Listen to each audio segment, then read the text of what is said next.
ici, nous sommes au Jardin du Ménil, situé en plein cœur du pays de Bray. Et pour situer un petit peu géographiquement, c'est 30 km au nord-est de Rouen et sur une diagonale entre Saint-Saëns et Buchy. On a coutume de dire que le Jardin du Ménil, c'est avant tout une histoire d'amour. Une histoire d'amour élargie, non, au-delà de nous deux, puisque le monde des plantes s'est trouvé forcément intégré dans cette trilogie.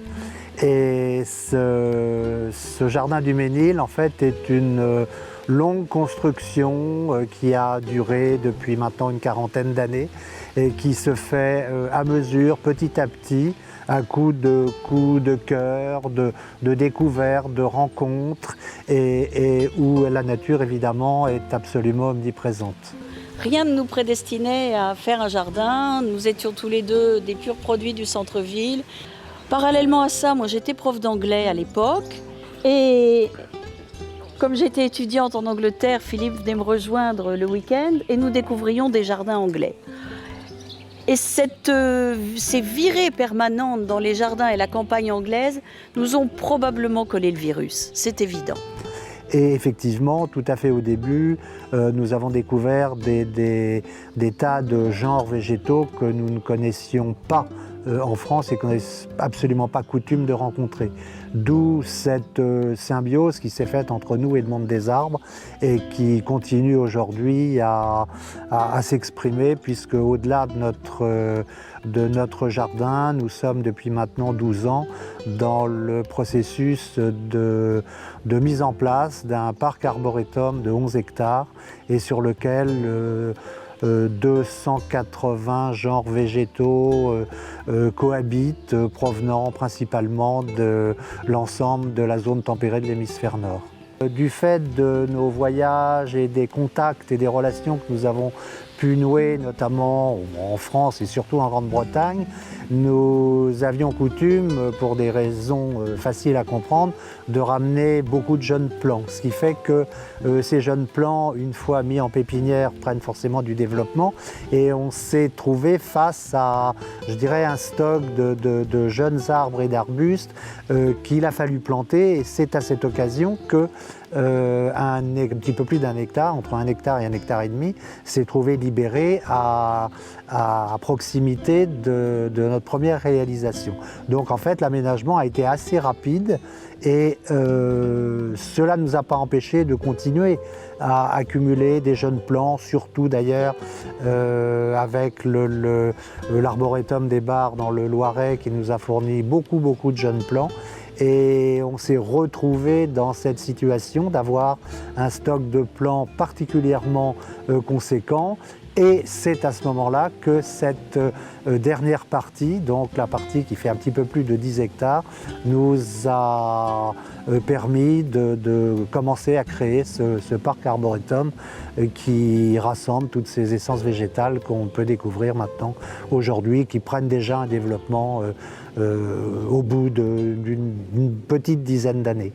Eh bien, dans la partie ancienne, nous trouvons directement les gros coups de cœur que nous avons eus dans nos premiers périples de découverte, notamment en Angleterre, et sont très présents dans ces premières implantations, des genres comme les hydrangeas, les acères, les nissas, les cornus, et des arbres et arbustes, effectivement, des premiers coups de cœur.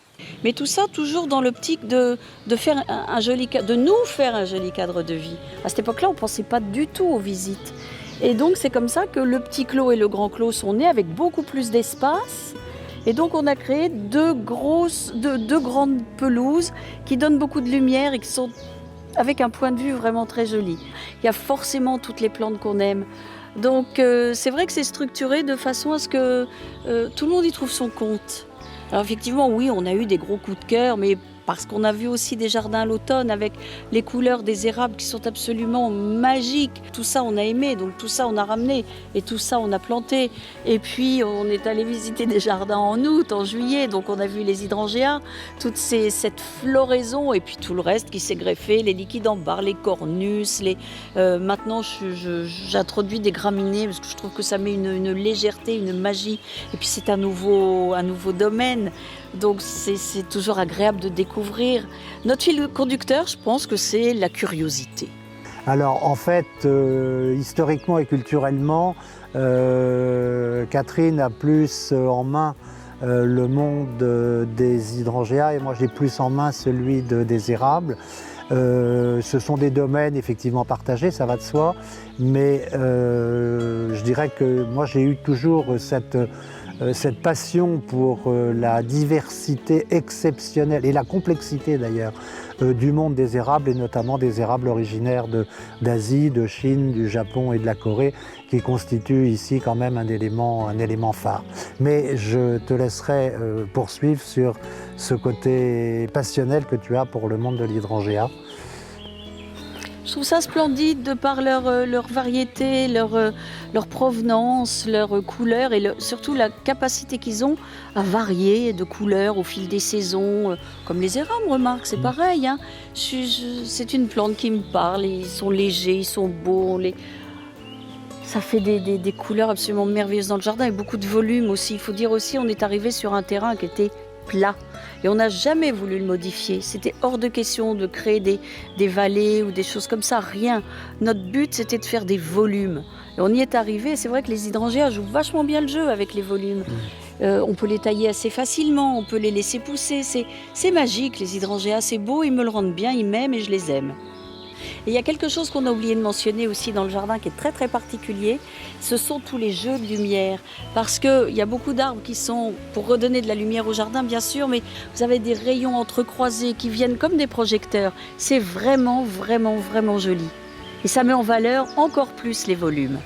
Le projet d'après, ça sera, ou même commençant parallèlement, c'est de plus en plus les mesures d'accompagnement et de restructuration quand certaines parties vieillissent, quand certaines parties perdent de la lumière. Ça suppose un travail qui est beaucoup moins un travail d'aménagement, mais de plus en plus un travail de gestion. Et puis se posera aussi, de par l'importance du patrimoine végétal, eh bien, la question de la suite après nous. Oui, mais ça, j'aime pas en parler.